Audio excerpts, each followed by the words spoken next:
Magandang araw po mga kalingap, sa hindi inaasahang pangyayari sa ginawa ng EDSI habang nagkakatuwaan sila, mukhang tahimik bigla si Edo sa mga kaganapan nilang lahat. Hanggang sa naton ang pansin ng lahat sa kanila ni VNC.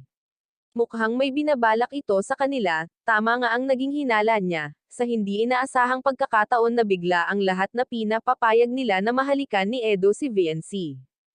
Walang pag-aatubiling sumang-ayon si Edo sa sinabi nila, ngunit sa mukha ni VNC ay napipilitan lamang ito at nahihiya sa gagawin nila ni Edo.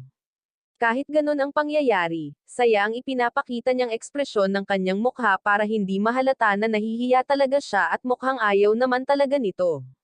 Pero wala naman siya magawa dahil alam naman niya na gusto lang nila magpasaya ng tao.